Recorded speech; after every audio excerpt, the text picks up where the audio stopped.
Shalom. Kol Halal Yahweh Bahasham Yahweh Shai Bahasham Rakaha Kwadash. Double honors into the apostles, double honors into the elder bishops. Salutations to all my fellow laborers doing this work in truth and sincerity, risking their lives and their freedom to do so now more so than ever. The would-be judges, the 144,000, the tabernacle of David, ordained to be the ruling class people, the ruling government here on earth above all other nations and all other people, under the authority of who the world fraudulently and falsely calls JC. His name is Yahweh Shai. Always has been, always will be. And he's returning to set up the 12 tribes of Israel, primarily made up of the Negroes, Latinos, and Native Americans, to be the ruling class government in the kingdom of heaven here on earth. The kingdom of heaven is an earthly realm, on earth as it is in heaven. The laws of the heaven of the Bible will be enforced here on earth as it is in heaven by those people, like it or not, believe it or not. And to the rest of the scattered elect that are scattered around the four corners of the earth, that be like unto the speckled birds, the Israelite foreigners among the heathen nations that have the appearance of the heathen nations. This is not a black only thing, for the Israelites are scattered among all people, and the Lord is going to send the angels back to gather them up. All right, those of them that are of his elect. And to the few Akwath, meaning the sisters that's listening and learning, to you I say Shalom. This is your brother Malcolm from the branch of the Great Millstone here in Chicago, coming at you another lesson in truth. This video is by Redacted, featuring Anna Kasparian. Easy video to find. It's the only time she's ever been on the show, and it was a good one. All right. So what I'm going to do is allow this video to play, about 5 or 6 minutes of it, and then bring out some scriptures. Okay. So without any further ado, let's first get the copyright statute. I'm dealing with two giants of the, you see, a giant doesn't necessarily mean a giant. The Redacted and both the Young Turks are giants of the alternative media world, not physical giants, you know, these stupid people out here. All right, it's quite a simple subject to understand if you have a brain. But let's get the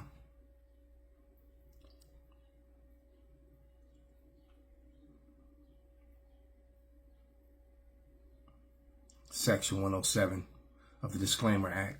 Copyright disclaimer: under Section 107 of the Copyright Act 1976, allowance is made for fair use for purposes such as criticism, comment, news reporting, teaching, scholarship, education, and research. Fair use is permitted by the copyright statute that might otherwise be infringing. Anna Kasparian is the host and executive producer of The Young Turks and joins Redacted for the very first time. I can't believe this is the first time. Anna, great to have you on the show finally. Great to see you. Hi, Clayton. Hi, Natalie. Love the show. Thank you for having me. Our pleasure. So you heard Netanyahu there specifically saying that they're losing this propaganda war, and he said that countries are manipulating the truth in order to spin a false narrative. I'm just curious, like, what countries do you think he's talking about? And also, what kind of false narrative are they putting out that isn't true? Genocide, perhaps? And he doesn't agree with that? What do you make of his statements on that? If Benjamin Netanyahu's mouth is moving, he's lying. So obviously he refuses to take any responsibility for what the entire world has witnessed over the nearly last 3 years. And so most people are good people. Most people see the slaughter of innocents, the targeting of hospitals, the destruction of universities and schools, and they don't like it. There's no amount of manipulation on social media that could convince the American people or people across the globe that what Israel has carried out over the last nearly 3 years is okay and should be supported. So, in other words, you can't twist what people, you can't unsee the evil. You can't unsee the murder, the destruction, you know. And Lord's will, I will get to that video about these Israelis using dogs to rape inmates. All right. Along with them, it's just disgusting how you the people of the Lord commit such abominations when the Bible forbids those sort of things. The Israelites would never do anything like that. All right. These are the children of Satan. These are the Edomites.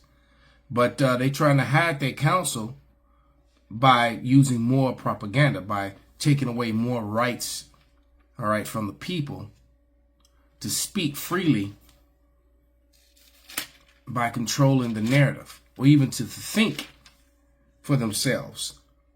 George Carlin said it, is the what thing that the West does not want is a nation of critical thinkers. It does not benefit the government to have a nation of critical thinkers. They want sheeple who just believe whatever they say. It's like a lion on a podium before an audience of sheep saying that upon his election, he's going to go vegan. Yeah, think about it. This is Isaiah, and this is in an NLT. I think all the readings will be from the NLT today. And it says, this is Isaiah 29:15.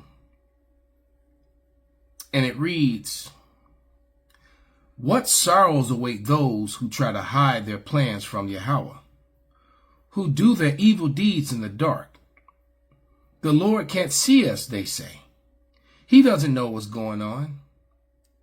Verse 16, "How foolish can you be? He is the potter, and he is certainly greater than you, the clay." And Esau, Edom can't seem to understand that. They in their pride and in their arrogance, they really think that they're operating, that their operations outside of the rule of law, heavenly law, on earth as it is in heaven, is going to go unpunished and unseen. And that's how these Edomites feel. Their pride is their own destruction. In fact, if it weren't for the bribery that has been baked into our political system, I question whether the United States government would even support Israel in the first place. And if it weren't for the U.S. supporting Israel, honestly, I don't even see how it would exist, certainly in the current form that it's in. Going around... It never would have existed without it, but it had to for prophecy's sake. All right? The prophecy said that the Edomites would get the land of Israel in the last days. Okay? It tells you that the Lord, when the Lord returns upon his second coming, he returns to a world ruled by Edom. And Edom is going to be in the Holy Land, claiming to be the people of the Lord in the last days. All right. As a matter of fact, we're in Isaiah. Let's go to 34. And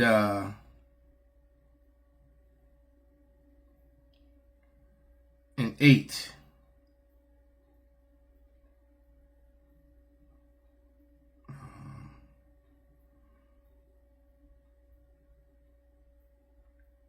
I'm in 33. No wonder it's reading weird. Yeah, this is Isaiah 34 and 5. It says, "And when my sword has finished its works in the heavens, it will fall upon Edom and the nations I have marked for destruction." See, why is Edom being mentioned in the day of the Lord upon his return, upon his destruction? Because Edom is the ruling class people here on earth, pushing a world full of evil. All right, pushing laws that are contrary to those of the heavens. Okay. Verse 6, "The sword of Yahweh's destruction," or the sword of Yahweh's Salakia. The sword of Yahweh is drenched with blood. All right. He's going to completely annihilate Esau and the heathen nations that side with him and that followed his way. Jumping down to verse 8. "For it is the day of Yahweh's revenge, and the year when Edom will be paid back for all it did to Israel. For it is the day of Yahweh's revenge, and the year when Edom will be paid back for all it did to Israel. The Edomites they're claiming to be the Israelites. Those are your Israelis. Okay? That's exactly who they are. As a matter of fact, let's grab a couple receipts before we go further.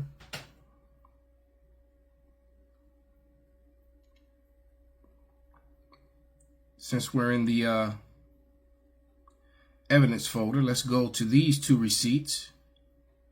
This is from the Encyclopedia Judaica 1860. Edomite Jews began to call themselves Hebrews and Israelites in 1860. Encyclopedia Judaica 1971, volume 10, 23. Okay? Edomite Jews began to call themselves Hebrews and Israelites in 1860. Encyclopedia Judaica. Screenshot it if you don't have it. Okay? The next one. Esau Edom is modern Jewry. 1925 Jewish Encyclopedia. Volume 5, page 41. They are not Israel or Judah, BB. Milkowski. You know. Benjamin Netanyahu, not a Jew. All right, the world knows, and they can't unsee it now. And all these unrighteous decrees that you write is not going to prevent you from being exposed. Well, you've already been exposed. All right, so that's what they want to do.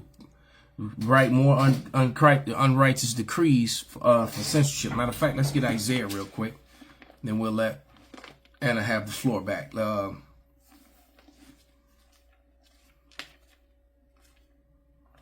Isaiah 10 and 1, also in the NLT. What sorrow awaits the unjust judges and those who issue unfair laws.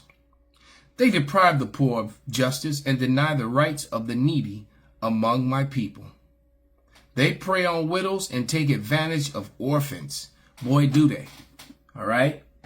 And we've seen what they've done to the Palestinian children, you know, in this current conflict, what they've been doing. And, you know, and then we also know exactly what they've been doing to Jake children the entire time.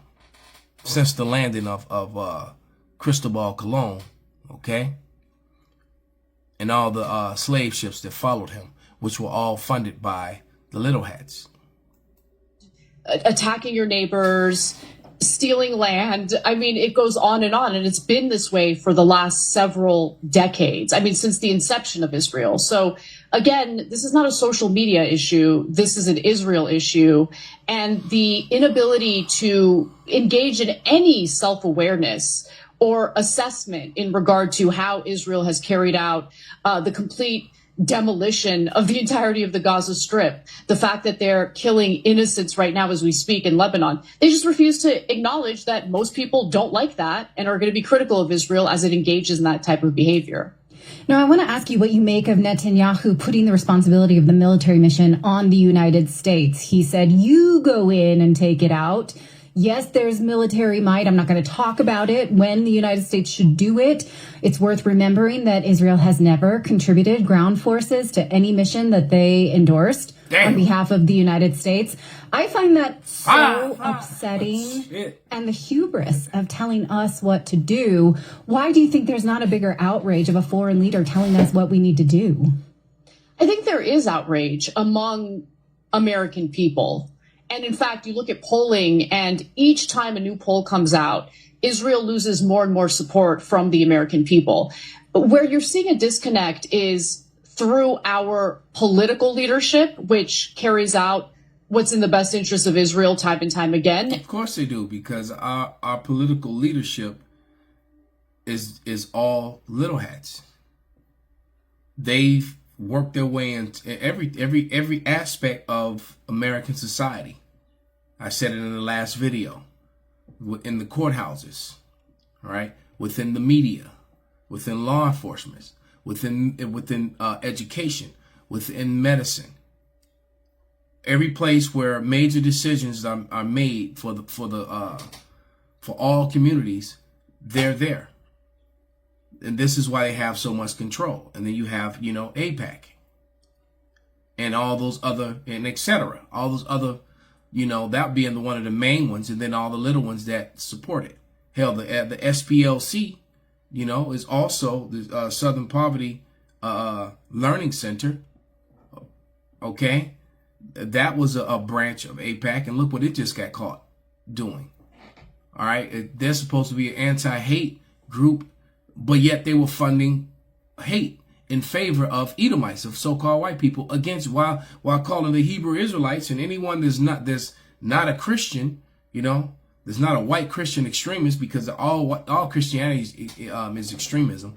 Every portion of Christianity is and always has been, white Christian racist extremism from the time of its inception, because Christianity had nothing to do with Edomites, yet they dominated and controlled it, and they've used it as a racial a weapon against all other people of the world of color. Just read, Ben Franklin's letter from 1751, especially when you get down to the last two paragraphs, page 23 and 20. Paragraph 23 and 24. It proves that white nationalism through Christianity has always been targeted toward people of color, especially the Israelites, the Negroes, Latinos, and Native Americans. And one of the reasons, and one of the main sources that they use for that is basically by calling them Negroes, Latinos, and Native Americans, instead of, calling them by their respective tribes whom they really are, which the Bible, relics, and history prove that 100% beyond a shadow of a doubt.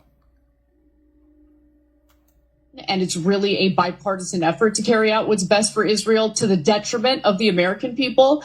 But I think what we're noticing now among the electorate is those who were critical of Israel remain critical. However, that group is growing significantly. And I think in the upcoming elections, what we're going to see is this flat out rejection of political leaders or candidates who insist on taking money from the Israel lobby, who insist on carrying out Israel's best interests, who seem to... Yeah, you're already seeing that verbally, all right?